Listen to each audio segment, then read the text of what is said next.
"Turn it off," the teenage girl whispered, but by then, the entire ballroom had already gone silent. The giant LED screen behind the stage glowed across crystal chandeliers and champagne glasses, throwing pale blue light over the shocked faces of Manhattan's wealthiest guests.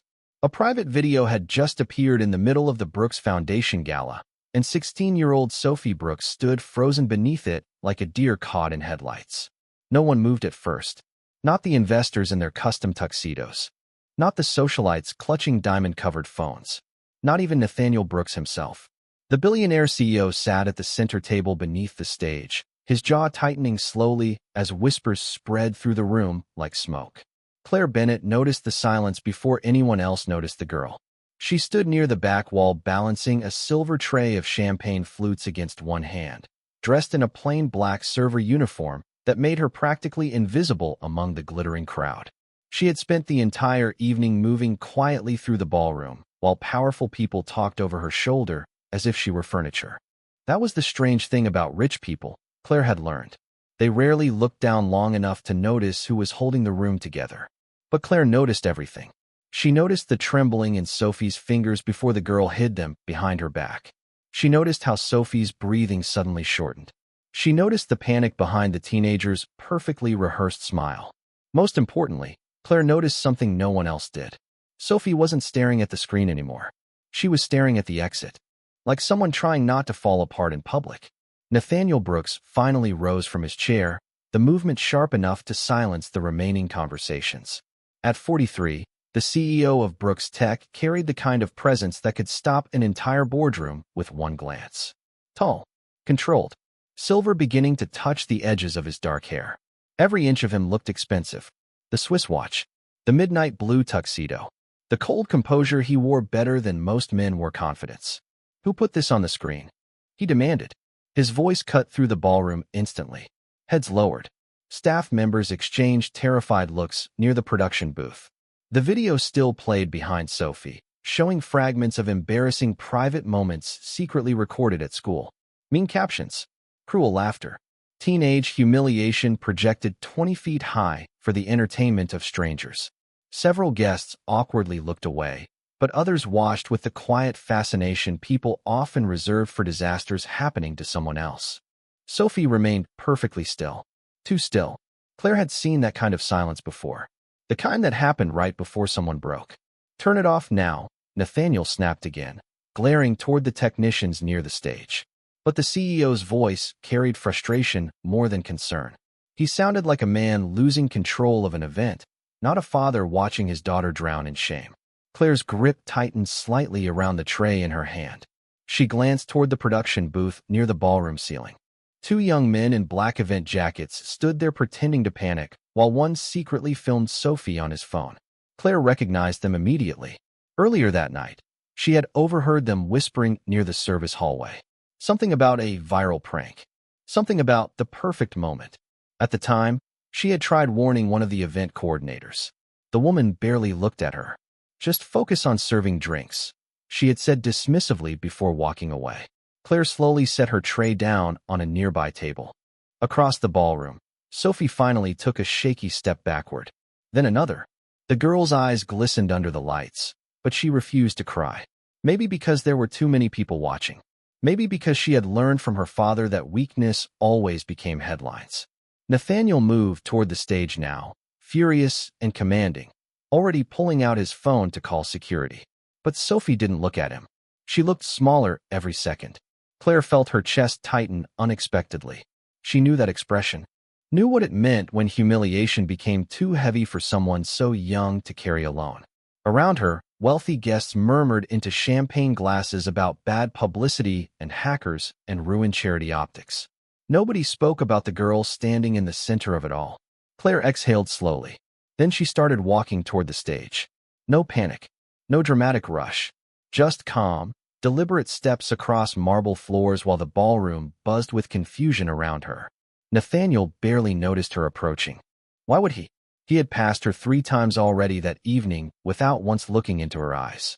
To him, she was just another waitress carrying drinks through the background of his perfect life. But as Claire climbed the small staircase toward the stage, Sophie finally looked at her. And for the first time since the video began, the terrified girl didn't look completely alone. Claire stepped onto the stage just as another wave of whispers rolled through the ballroom.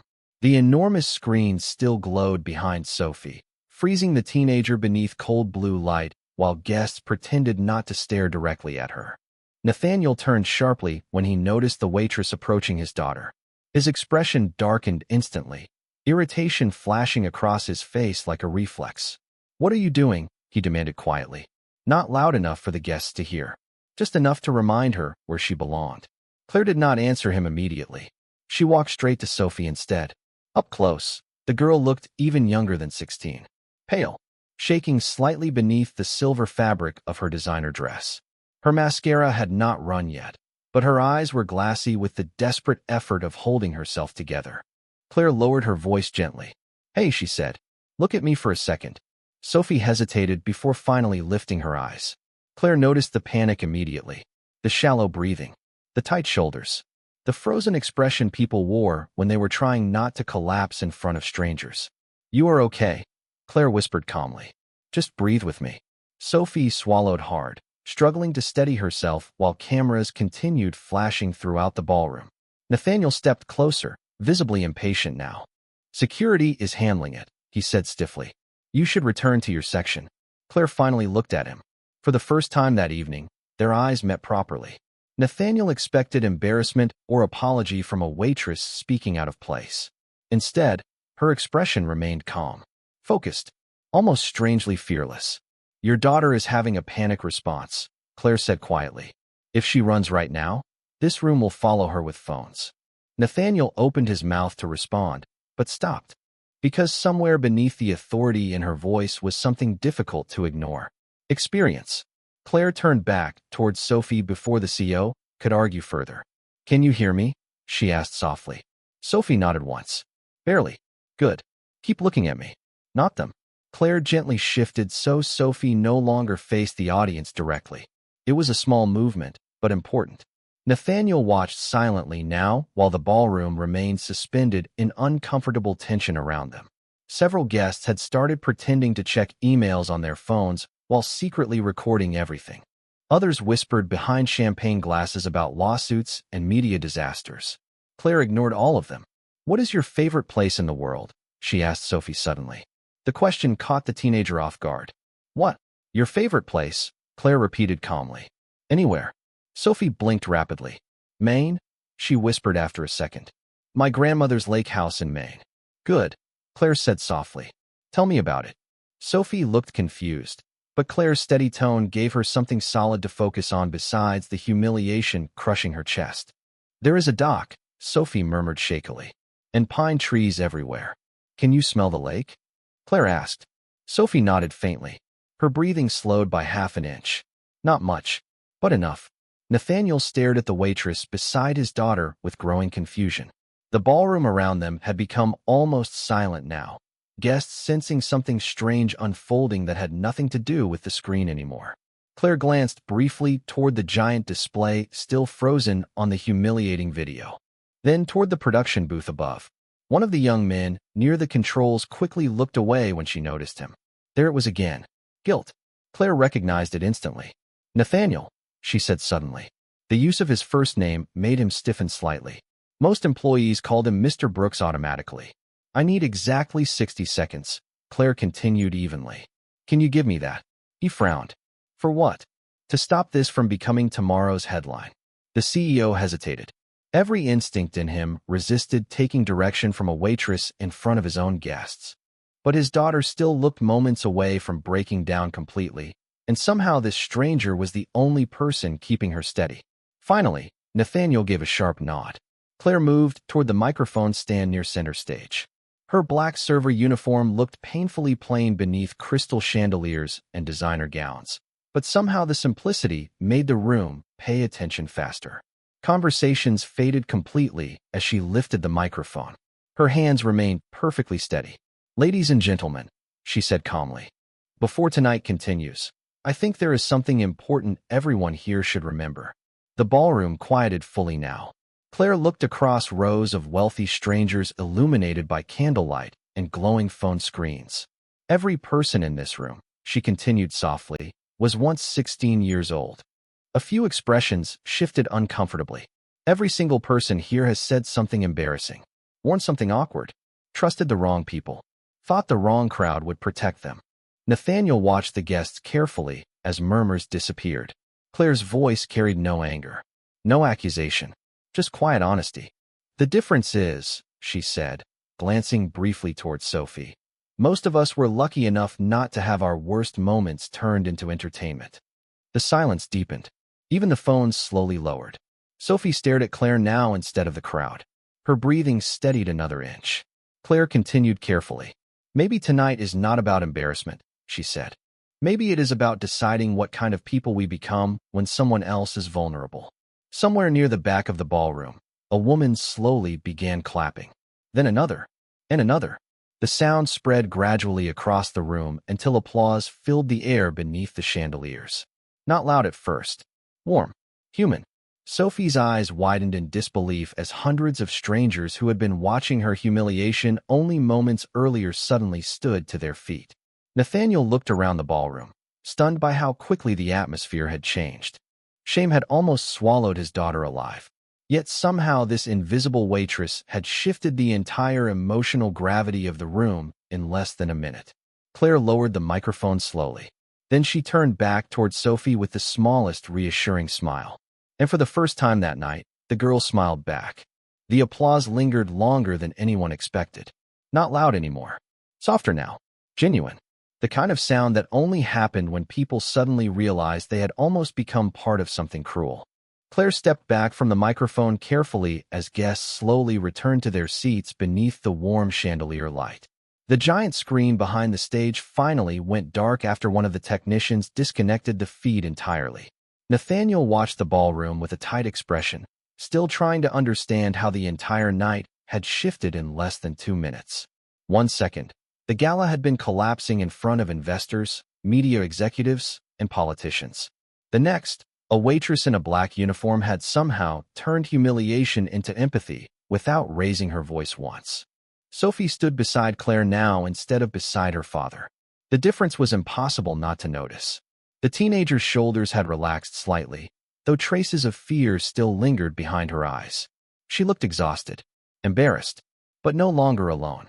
"Ladies and gentlemen," Nathaniel finally said into the microphone after taking a slow breath, "thank you for your patience tonight." His voice returned polished and controlled, though less cold than before. "We will be taking a brief intermission." The guests nodded politely, conversations restarting carefully throughout the ballroom. Music returned at low volume from hidden speakers overhead, while servers resumed circulating champagne and sparkling water. But the energy had changed completely. People no longer looked at Sophie with curiosity. They looked at her with sympathy. Claire stepped quietly away from the stage, intending to disappear back into the background where she was most comfortable. That was usually how these nights worked. Wealthy people remembered dramatic moments for exactly 5 minutes before returning to business deals and expensive conversations. But before she could reach the service hallway, Nathaniel's voice stopped her. "Claire." She turned slowly. It surprised her that he remembered her name at all. Nathaniel approached with the careful expression of a man and used to owing gratitude to strangers. Up close, the exhaustion around his eyes became more visible beneath the ballroom lights. "Walk with me for a moment," he said quietly. It was not exactly a request. Claire glanced toward Sophie first. The teenager stood near the stage speaking awkwardly with an older woman from the foundation board. For now, she seemed steady enough. Claire nodded once and followed Nathaniel toward a quieter corridor outside the ballroom. The noise of the gala faded behind them as they entered a long marble hallway lined with black and white photographs from previous charity events. The silence between them stretched for several seconds. Nathaniel finally loosened the tension in his jaw slightly. "You handled that well," he admitted. Claire folded her hands calmly in front of her. She needed someone to slow the room down. Nathaniel studied her profile carefully now. Earlier that evening, he would have struggled to describe what she even looked like. Now he noticed everything. The soft brown hair pulled into a practical bun. The calm gray eyes that rarely moved with panic. The strange steadiness in the way she carried herself despite wearing a server uniform among billionaires. "Most people would have frozen," he said quietly. Most people were busy protecting the event, Claire replied. Nathaniel exhaled through his nose slowly. The answer stung because it was true. He leaned one shoulder against the marble wall. You think I handled it badly? Claire hesitated just long enough to be honest without becoming cruel. I think you reacted like a CEO, she said gently. Not like a father. Nathaniel looked away immediately. Down the hallway, staff members moved quickly carrying trays and floral arrangements while pretending not to overhear the conversation. You do not know anything about me, he said finally. No, Claire agreed softly. But I know what panic looks like. Something in her voice shifted on the last sentence. Subtle. Heavy. Nathaniel noticed it immediately. You have seen it before, he said. Claire remained quiet for a second too long. Yes. He waited, expecting her to explain further. She did not. The silence between them deepened instead. Nathaniel was not accustomed to conversations he could not control. In boardrooms, people filled silence quickly around him. Nervously. Desperately. Claire did not seem interested in impressing him at all. Oddly, that made him pay closer attention. How old are you? He asked suddenly. Claire blinked once, surprised by the question. 25. And you are working event service? There was no judgment in his tone this time. Just curiosity. Claire gave a faint shrug. It pays rent. Nathaniel frowned slightly. You speak like someone with media training. Claire's eyes shifted briefly toward the ballroom doors. I used to study communications. At where? Columbia. Nathaniel straightened slightly, surprised. You went to Columbia University? For a while. And now you are serving drinks at charity galas. Claire smiled faintly at the irony in his voice. Life changes fast. Nathaniel studied her more carefully now, trying to fit the pieces together. Intelligent. Observant. Calm under pressure. Nothing about her matched the role she stood in tonight. Why leave school? He asked quietly. Claire's expression remained composed, but something behind her eyes dimmed almost imperceptibly. My younger brother got sick, she answered simply. Someone had to work. Nathaniel looked at her for a long moment after that. There was no self-pity in her voice. No attempt to gain sympathy. She stated painful things the same way other people mention weather. Calmly. Matter-of-factly. Somewhere behind the ballroom doors, laughter slowly returned as the gala recovered from disaster. But Nathaniel no longer cared much about the event itself. His attention remained fixed on the quiet waitress standing beside him in the hallway. Then Sophie's voice suddenly echoed faintly from inside the ballroom. Claire. The teenager sounded nervous again. Without hesitation, Claire immediately turned toward the sound. Nathaniel noticed it instantly. The speed. The instinct. Like her attention automatically moved toward pain before anything else. Claire looked back at him politely. Your daughter needs you tonight, she said softly. Then after a brief pause, she added, more than your guests do. And before Nathaniel could respond, she walked back toward the ballroom while the billionaire remained alone in the quiet hallway, staring after the one person in the room who had not been impressed by him for even a second. The gala resumed carefully after that, like a cracked glass pretending it had never been broken. Soft jazz drifted through the ballroom again, while servers moved between tables carrying trays of champagne and miniature desserts that cost more than most people's grocery bills. Wealthy donors returned to conversations about investments, nonprofits, and vacation homes in Aspen, but the mood had changed beneath the surface. People spoke quieter now, kinder, as if Claire's words had forced the room to remember its humanity for a moment. Claire slipped naturally back into work near the service stations along the ballroom perimeter. She preferred it there. Background spaces made sense to her. Quiet corners. Places where people forgot to perform. She adjusted rows of crystal glasses while the event manager rushed around whispering into a headset about damage control and media suppression. No one officially acknowledged what Claire had done on stage, but staff members kept glancing at her differently now, a little less invisible. Sophie remained near the front tables beside her father, though Claire noticed the teenager stayed unusually close to Nathaniel now, almost as if the humiliation earlier had stripped away the emotional distance between them for a few fragile minutes. Nathaniel noticed it too. Every few seconds, his eyes drifted toward his daughter instead of his investors. Claire quietly refilled water glasses near the donor tables when she heard two familiar voices behind a curtain near the west hallway. You deleted the files, right? One young man whispered nervously. Claire froze for half a second. The same voice from earlier. one of the boys near the production booth. She continued polishing glasses calmly while listening. Most of them, another voice muttered. But somebody recorded it live before the feed cut. My father is going to kill me if this gets linked back to us. Claire slowly lowered the glass in her hand. The curtain shifted slightly as two young men stepped partially into view. Early 20s. Expensive tuxedos. Perfectly styled hair. The careless confidence of boys raised without consequences. Claire recognized both faces now. Tyler Kingston and Bryce Whitmore. Sons of powerful families whose names appeared regularly in financial magazines beside Nathaniel Brooks. Tyler ran a hand nervously through his blonde hair. This was supposed to be funny for like 10 seconds, he whispered. Nobody said she was going to have a breakdown. Bryce scoffed quietly. Relax. Brooks will bury the story by tomorrow morning. Claire's jaw tightened almost invisibly. Not because of anger, because of how casual they sounded. Like Sophie's humiliation had only become a problem once adults started noticing. Tyler suddenly glanced toward the service station and stiffened slightly when he noticed Claire nearby. What are you looking at? He asked sharply. Claire met his eyes calmly. Nothing. Bryce frowned. You were listening. Hard not to. Claire replied evenly. Tyler stepped closer, lowering his voice. Listen, sweetheart, tonight has already been messy enough. Do not start inventing stories because you overheard half a conversation. Claire remained perfectly still. She had met boys like them before. Boys raised to believe money transformed arrogance into charm. I do not invent things, she said quietly. Bryce exchanged a quick look with Tyler before forcing an awkward smile. Good. Then we understand each other.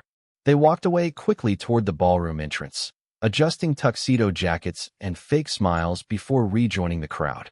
Claire watched them disappear among crystal chandeliers and designer gowns. Her stomach sank slightly. She knew exactly what would happen next. Wealthy families would protect wealthy sons. Lawyers would erase evidence. Publicists would rewrite narratives.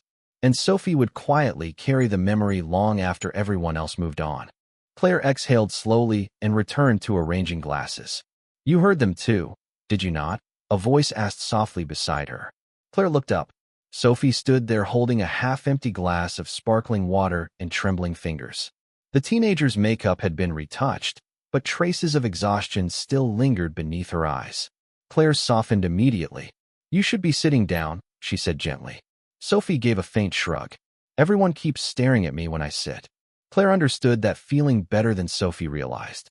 Then come help me, she offered quietly. Sophie blinked. Help you? Claire handed her a folded linen napkin from the service cart. You can pretend to organize silverware with me. For the first time all evening, a tiny real smile appeared on Sophie's face. My father would probably have a heart attack if he saw that. Then maybe we should work fast. Sophie laughed softly under her breath. The sound surprised both of them. They stood quietly beside the service station together for a few moments, folding napkins and aligning forks, while ballroom music drifted softly around them. No cameras, no speeches, just small quiet tasks. Claire noticed Sophie relaxing more with every passing minute. You really are not afraid of him, are you? Sophie asked suddenly. Claire glanced toward Nathaniel across the ballroom. The CEO stood surrounded by executives again, though his attention kept drifting back toward his daughter every few seconds. Your father? Claire asked softly. Sophie nodded. Claire considered the question honestly. I think powerful people are usually just lonely people with better suits. Sophie stared at her for a second before laughing again, this time harder. You definitely should not say things like that near him. Probably not. Across the ballroom, Nathaniel looked over at that exact moment. His eyes narrowed slightly when he saw Sophie laughing beside the waitress near the service station. The image caught him off guard. His daughter had barely smiled in months. Not genuinely. Not like that. One of his investors continued discussing quarterly acquisitions beside him, but Nathaniel barely heard a word. His attention remained fixed on Claire Bennett, standing quietly beside Sophie beneath the warm ballroom lights. Then he noticed something else. Sophie was no longer hiding behind embarrassment. She was simply being 16 years old for the first time all night. And somehow, the only person capable of giving her that back had been the woman he almost ordered off the stage less than an hour earlier. By 10:30 that night, the ballroom had almost convinced itself the disaster never happened. Investors laughed louder again. Wine glasses clinked beneath chandeliers. A jazz trio near the stage played soft Sinatra covers, while servers floated quietly between tables carrying espresso and miniature chocolate desserts topped with gold flakes. From a distance, the Brooks Foundation Gala looked perfect once more.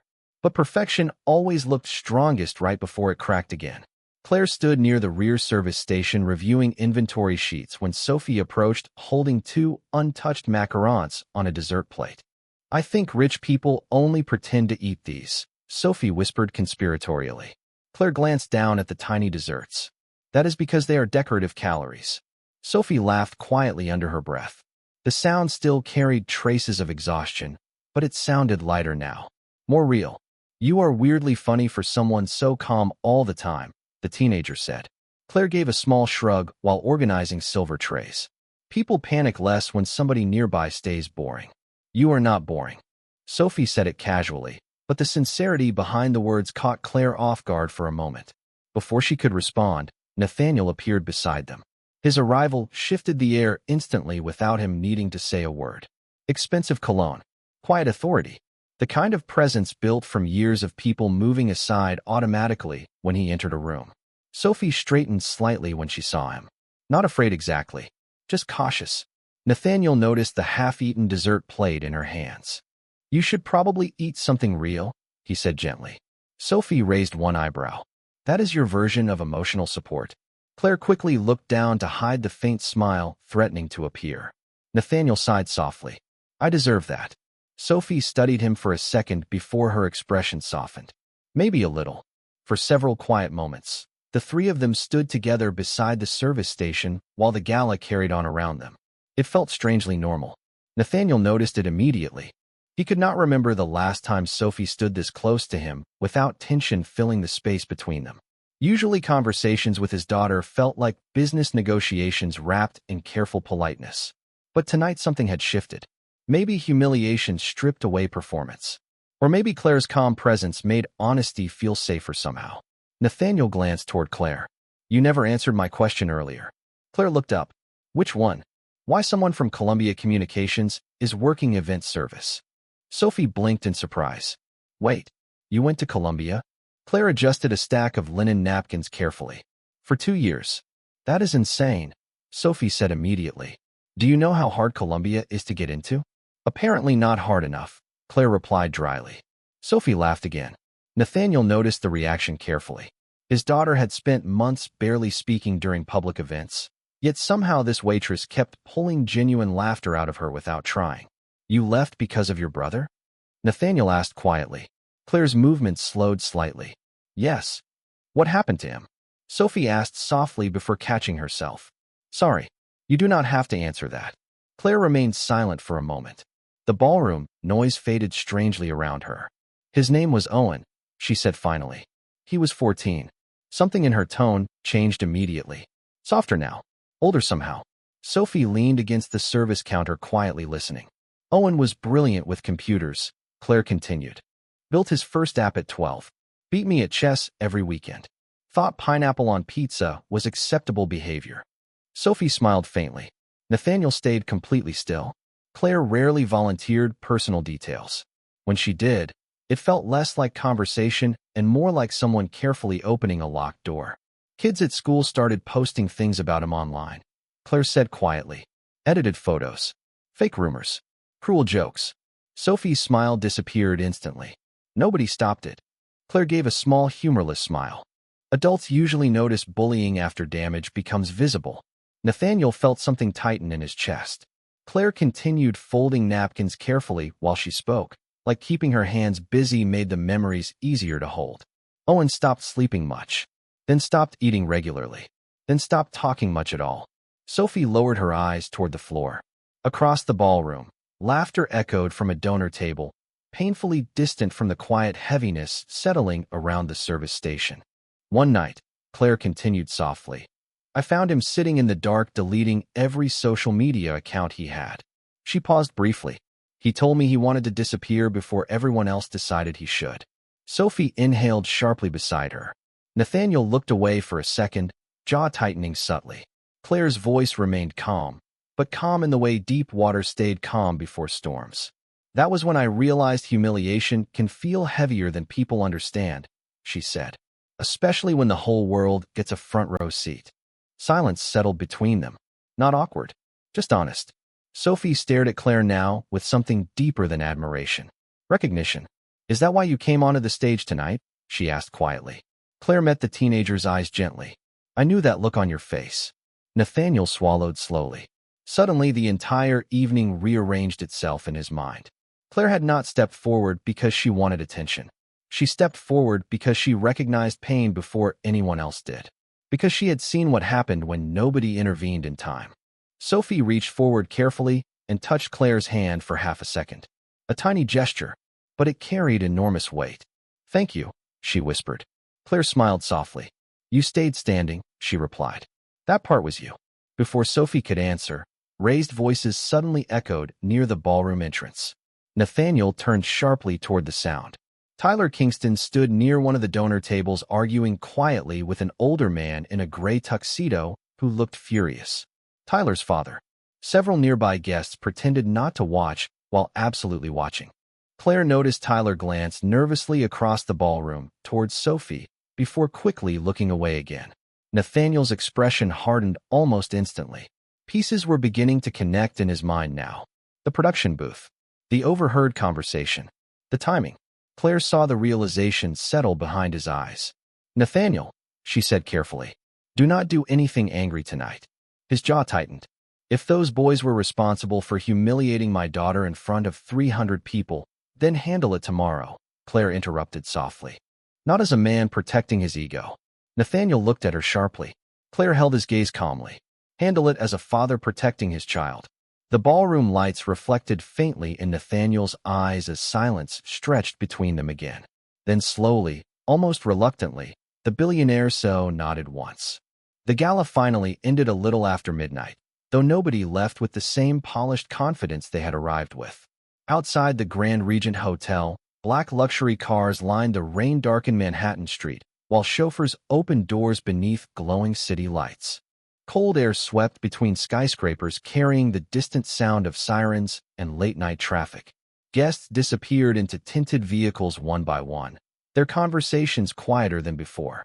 Claire stood near the employee entrance tying the strings of her black coat tighter against the wind. Her shift had ended 20 minutes earlier, but event staff were still cleaning the ballroom upstairs. She rubbed her tired hands together slowly while waiting for the downtown bus. The city felt strangely calm after nights like this. Like New York itself eventually got exhausted from pretending all the time. Claire. Nathaniel's voice came from behind her. She turned. He stood a few feet away near the curb, one hand tucked into the pocket of his dark overcoat, while rain mist gathered faintly in his silver-streaked hair.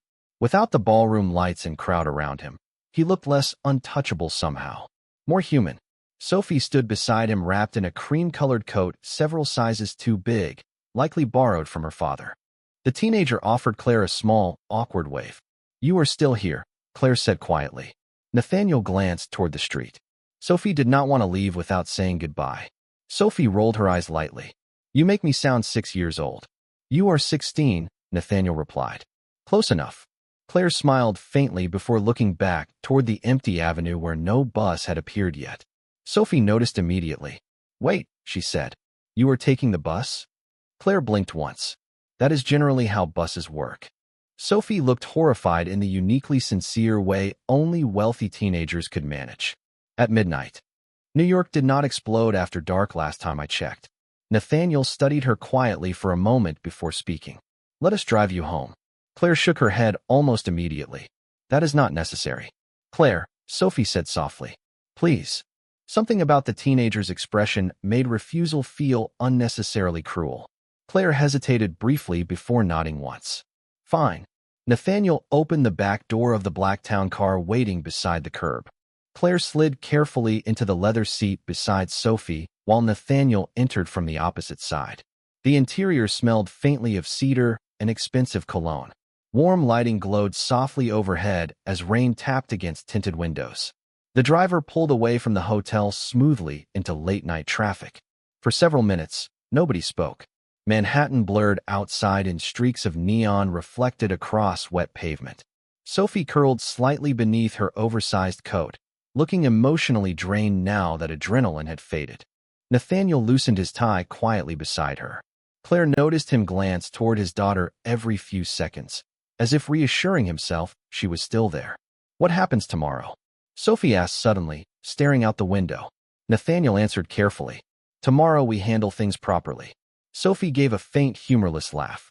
"That sounds like a press conference sentence." Nathaniel sighed softly. "I know." Claire watched city lights move across the glass beside her.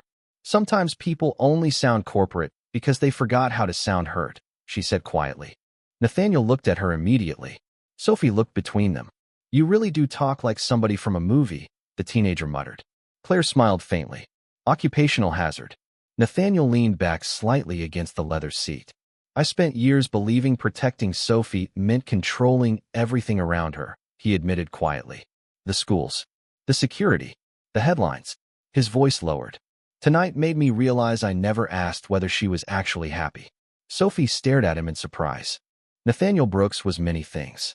Brilliant, demanding, controlled. But emotional honesty had never been one of his strongest skills. "Dad," Sophie started softly. Nathaniel shook his head slightly. "No, Claire was right earlier." He looked down briefly at his hands before continuing. "I reacted like a CEO tonight because that is the only thing I have been good at for a very long time." Silence settled gently inside the car. Rain continued tapping softly against the windows. Claire noticed Sophie studying her father carefully now, like she was seeing him without the armor for the first time. "You know what the weird part is?" Sophie said after a moment. "When that video started playing," she swallowed lightly. "I was not scared everybody would see me." Nathaniel looked at her. "I was scared you would be embarrassed to have me as your daughter." The words landed quietly inside the car, but they hit harder than shouting ever could. Nathaniel's face changed instantly. Not dramatic, just subtle pain breaking through years of polished control. "Sophie, I know it sounds stupid." "No," Nathaniel interrupted softly. "It sounds like I failed to tell you something important." Sophie blinked rapidly, emotions returning dangerously close to the surface again. Nathaniel reached over carefully and squeezed her hand. "There is nothing you could do," he said quietly, "that would ever make me ashamed to be your father." Sophie looked down immediately after that, fighting tears again. Claire turned her attention toward the rainy streets outside to give them privacy. Some moments deserved witnesses. Others deserved kindness. Nathaniel noticed the gesture. He studied Claire silently, while Sophie leaned tiredly against his shoulder for the first time in what felt like years. The billionaire CEO suddenly realized something deeply uncomfortable. Tonight, the most important person in his daughter's life had not been him. It had been the waitress who noticed her pain before anyone else did. "Where exactly am I taking you?" Nathaniel asked quietly after several more minutes. Claire gave the driver a street name downtown. Sophie frowned slightly. "Wait, that neighborhood is almost 40 minutes from Columbia." Claire nodded once. Nathaniel looked at her carefully. "You still live there?" "Rent is cheaper. It is not particularly safe after midnight." Claire gave a small shrug. "Most places become less frightening once you stop expecting life to be fair." Nathaniel stared at her for a long moment after that. Then quietly, almost to himself, he said, "You should have had a very different life, Claire Bennett." Claire looked out the rain-covered window again. "Maybe," she answered softly. "But then I would not have been at that ballroom tonight." And for some reason, nobody inside the car knew how to argue with that. The town car stopped beside a narrow brick apartment building on the Lower East Side just before 1 in the morning. Rain still drifted softly through the streetlights, turning the sidewalks silver beneath the glow of neon deli signs and late-night laundromats. Claire gathered her coat quietly while the driver stepped out to open the door. Sophie immediately looked out the window with open curiosity. "You live here?" she asked softly. Claire smiled faintly. "Try not to sound so terrified." Sophie laughed under her breath. "I am not terrified. I am just realizing I have spent my entire life inside buildings with doormen." Nathaniel glanced up at the apartment building. Old fire escapes zigzagged across worn brick walls, while one flickering hallway light buzzed faintly above the entrance. It was not dangerous exactly, just tired, like the building had spent years surviving 1 month at a time. Claire stepped out onto the wet sidewalk first. Nathaniel followed a second later, buttoning his overcoat against the cold wind. Sophie climbed out behind him. You really do not have to walk me upstairs, Claire said gently. Nathaniel ignored that completely. His eyes moved across the neighborhood carefully. A 24-hour grocery store glowed at the corner beside a pharmacy with faded blue lettering. Somewhere nearby, music drifted softly from an apartment window above the street. New York after midnight. Beautiful and lonely at the same time. Sophie tilted her head upwards, studying the old building. Honestly, she admitted quietly, this place has more personality than our penthouse. Claire chuckled softly. That is because your penthouse probably costs too much to develop character. Nathaniel almost smiled before catching himself. Claire reached into her coat pocket searching for her keys when the front door suddenly opened from inside. A small elderly woman stepped carefully onto the stoop carrying a grocery bag against her chest. Her silver hair was wrapped in a knitted scarf despite the late hour. Claire, the woman asked immediately. Honey, you are home late. Claire's entire expression softened instantly. Mrs. Alvarez, what are you doing awake? The heater on the third floor started making demon noises again. The older woman finally noticed Nathaniel and Sophie standing nearby in expensive coats beside the Blacktown car. Her eyes widened slightly. Oh, Claire smiled gently. This is Sophie and her father, Nathaniel. Mrs. Alvarez immediately straightened her scarf. Well, she said awkwardly, you all certainly look expensive. Sophie burst into laughter before Nathaniel could respond. Even Claire covered her mouth briefly to hide a smile. Mrs. Alvarez pointed a finger toward Claire. And this girl still forgot to eat dinner, I bet. Claire sighed softly. Mrs. Alvarez, do not Mrs. Alvarez me. You work too much. The older woman looked toward Nathaniel seriously now. She takes care of half this building, you know. Claire immediately shook her head. That is not true. It absolutely is, Mrs. Alvarez continued. Last winter she stayed up 3 nights helping Mr. Chun after his surgery because his son lives in California and never visits. Nathaniel glanced quietly toward Claire. Mrs. Alvarez, Claire repeated softly, embarrassment creeping into her voice now. But the older woman ignored her completely. And when the Henderson boy got suspended from school for fighting, she tutored him every evening until his grades came back up. Sophie stared at Claire in surprise. You tutor kids too? Claire shrugged awkwardly. Sometimes. And she fixes everybody's internet when it breaks, Mrs. Alvarez added proudly. Which around here is apparently every 12 minutes. Nathaniel looked at Claire carefully now, pieces rearranging again inside his mind. All evening he had tried fitting her into categories he understood. Waitress, former student, quiet observer. But none of them explained her completely. Claire noticed the expression on his face immediately. Please do not look at me like I rescued puppies from a burning building, she muttered softly. Sophie grinned. Too late. Mrs. Alvarez adjusted her grocery bag before glancing at Nathaniel again. You know, she said thoughtfully. Claire reminds me of my husband. Claire blinked. How exactly? People tell stories around loud people, the older woman replied. But they trust quiet people.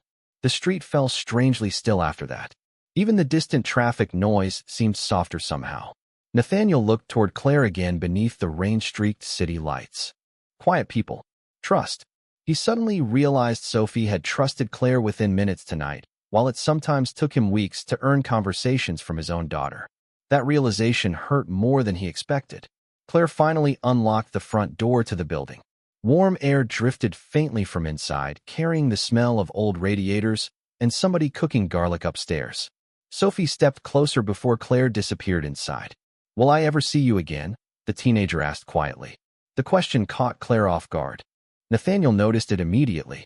Sophie rarely asked people to stay. Claire hesitated briefly. Probably, she answered gently. New York is smaller than people think. Sophie frowned. That sounds suspiciously like a non-answer. Claire smiled faintly. Maybe. Nathaniel reached into his coat pocket slowly and pulled out a simple white business card. No gold lettering. No flashy title. Just his name and private number embossed cleanly across the front. He handed it toward Claire. If you ever need anything, he said quietly, call me. Claire looked at the card without taking it immediately. That is a dangerous sentence for billionaires to hand out. Sophie rolled her eyes. Please take it before he starts pretending this is networking. Claire finally accepted the card carefully between her fingers.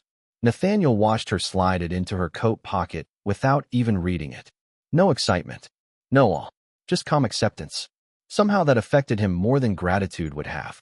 Claire stepped backward toward the building entrance. Good night, Sophie. Good night, Claire.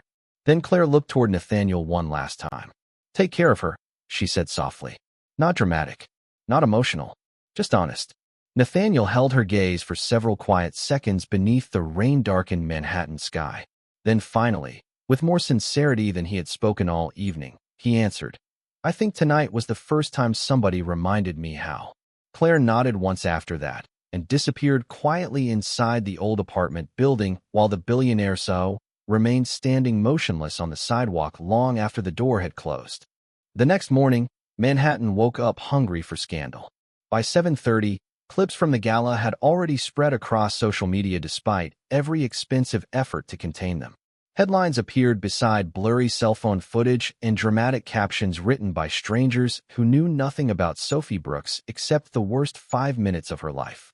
Nathaniel sat alone in the glass-walled conference room of Brooks Tech staring at 6 muted television screens mounted across the far wall.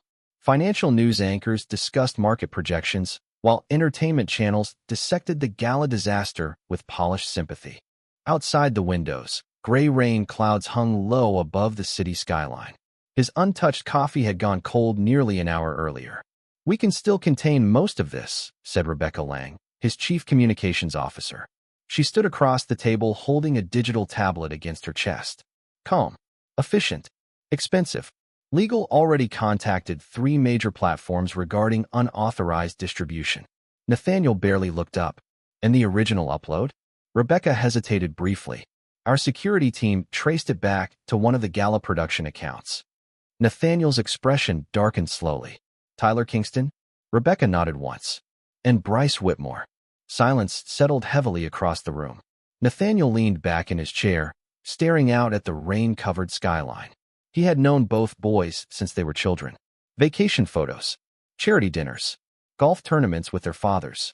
Wealthy families raising wealthy sons inside carefully protected worlds. Tyler's father called twice this morning.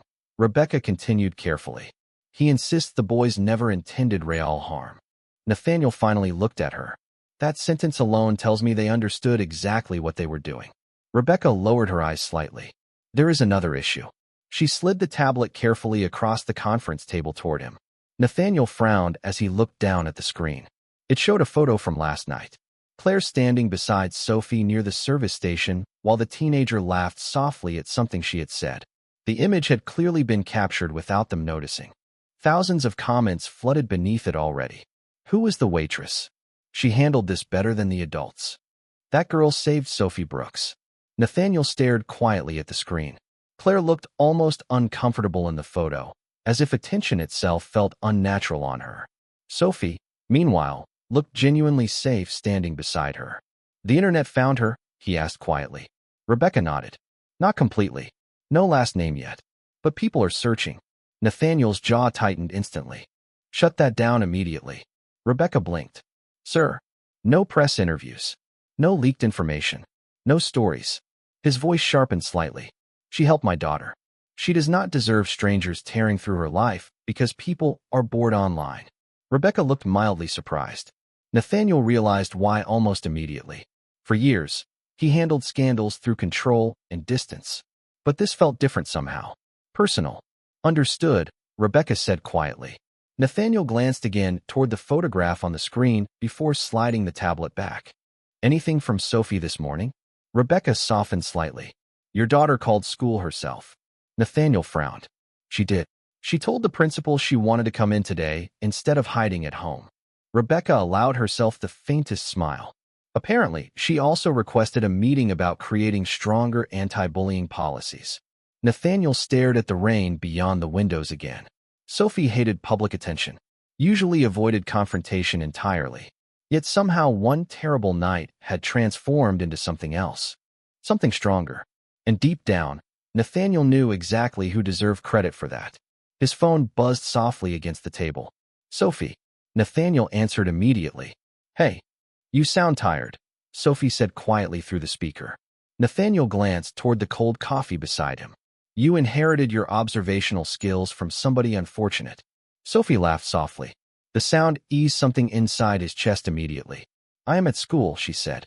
People are staring, but honestly they stare at everyone here anyway. Nathaniel leaned back slightly in his chair. You do not have to stay if it becomes too much. There was a brief pause. Dad, yeah. Sophie's voice lowered carefully. I think I want to do something. Nathaniel frowned slightly. About what happened? About kids like me. Her words came slower now. Thoughtful. Not rich kids. Just kids who get publicly humiliated and feel like the whole world watched it happen. Nathaniel stayed silent. Sophie continued softly. Claire was right. People forget humiliation lasts longer than headlines. Nathaniel closed his eyes briefly. Hearing his daughter quote Claire affected him more than he expected. I was thinking, Sophie hesitated. Maybe the foundation could create something. Workshops or support programs or something real. Nathaniel opened his eyes again slowly. Across the conference room, financial reports and quarterly projections suddenly felt painfully unimportant. I think that sounds like a very good idea, he said quietly. Sophie exhaled softly on the other end of the line. Also, Nathaniel smiled faintly, already sensing where this was going. You want to see Claire again?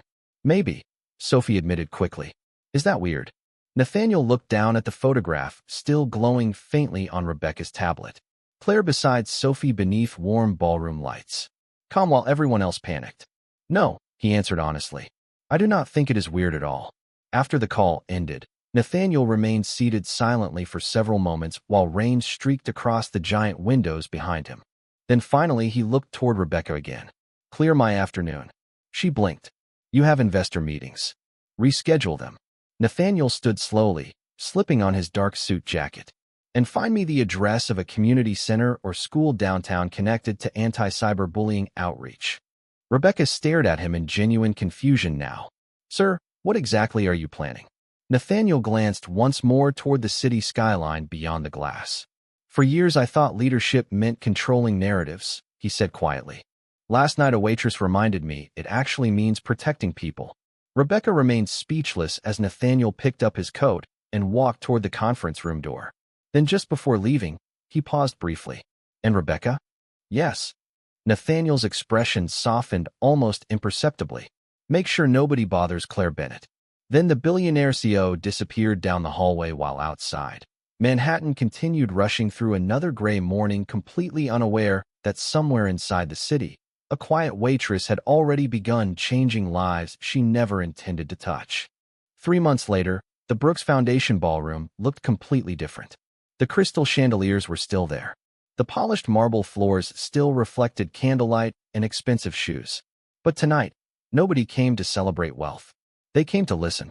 Large screens near the stage displayed a simple phrase in soft white letters against a dark background. Seen. Heard. Safe. Rows of teenagers filled nearly half the ballroom seats beside parents, teachers, counselors, and nonprofit leaders from across New York City. Some wore thrift store jackets. Some wore private school uniforms. Some looked nervous simply being inside a place this expensive. But for the first time in years, the Brooks Foundation event did not feel built for billionaires pretending to save the world over champagne. It felt real. Nathaniel stood near the stage entrance adjusting the cuffs of his dark suit, while staff members finalized sound checks around him. The past 3 months had changed him in ways newspapers would never fully understand. Financial magazines still called him brilliant, ruthless, visionary. But people inside Brooks Tech noticed quieter differences instead. He left the office before midnight now, asked assistants about their families, actually listened during meetings instead of waiting for his turn to speak. Tiny changes. Human changes. Sophie stepped beside him, holding a stack of note cards against her chest. I still think I might throw up, she whispered nervously. Nathaniel smiled faintly. That is usually how public speaking starts. Sophie glanced toward the audience gathering beyond the curtains. What if nobody cares? Nathaniel looked at his daughter carefully. 3 months ago, she would have hidden from a room like this forever. Tonight, she had personally helped organize the entire event. They already care, he said softly. You survived something people rarely talk about honestly. Sophie exhaled slowly. I still cannot believe she said yes. Nathaniel followed his daughter's gaze toward the far side of the ballroom. Claire stood near one of the backstage tables helping teenage volunteers organize welcome packets for guests arriving from local schools. Same calm movements. Same quiet presence.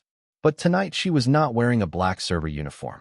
Instead, she wore a simple navy blue dress beneath a cream-colored coat, her brown hair loosely pinned back, while she listened patiently to an anxious volunteer asking questions beside her. Nathaniel still remembered the first time he saw her after the gala. Not at another luxury event, not in some glamorous Manhattan restaurant, but inside a crowded community center downtown, where she spent Saturday mornings helping teenagers navigate online harassment support groups. She never mentioned it herself. Nathaniel discovered it accidentally while researching outreach partnerships for the foundation initiative Sophie wanted to create. The moment he walked into that small classroom and saw frightened teenagers relax simply because Claire entered the room, something inside him shifted permanently. "She belongs up here tonight," Sophie said quietly. Nathaniel nodded once. "Yes," he answered honestly. "She does." Across the ballroom, reporters quietly prepared cameras near the back walls while donors filled front-row tables. But this time the atmosphere felt different from the old foundation galas. Less performance, more purpose. Nathaniel noticed teenagers laughing nervously together near the center aisle, while volunteers handed out resource cards and hotline information instead of luxury gift bags. Sophie straightened her shoulders slightly. "Okay," she whispered. "I think I can do this."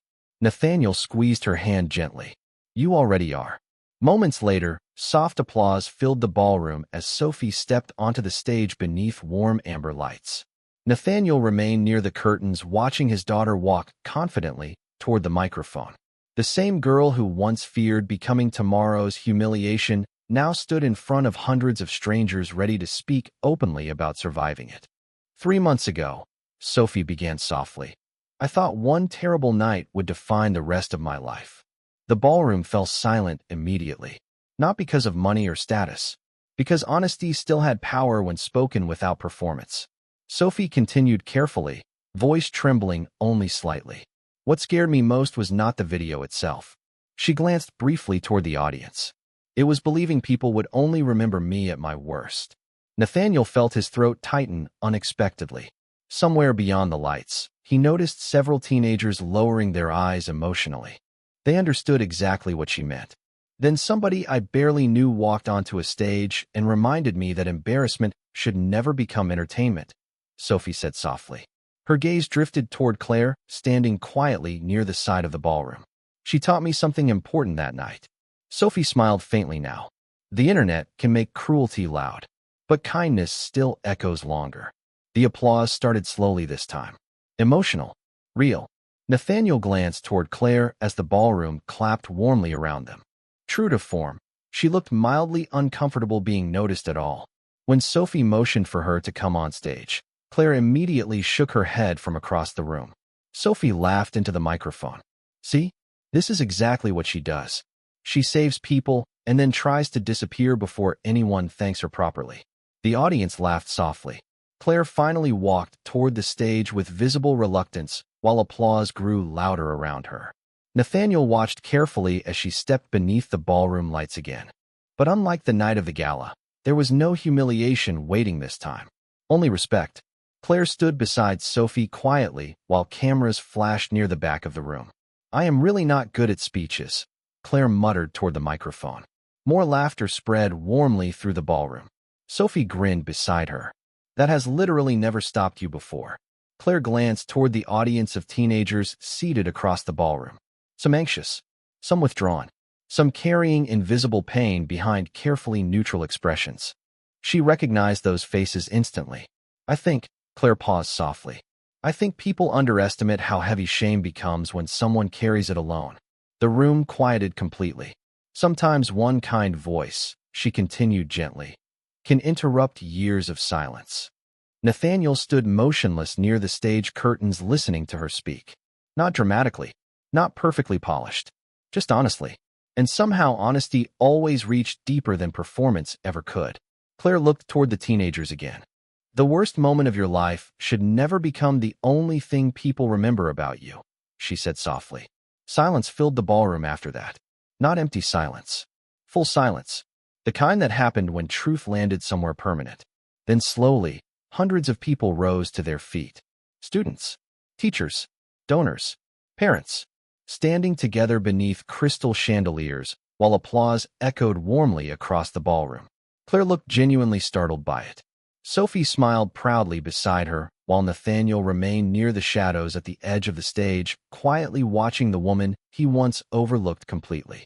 Months earlier, she arrived carrying a silver tray while powerful people ignored her existence. Tonight, the same room stood for her without being asked. And somehow, that felt exactly the way the story was always supposed to end.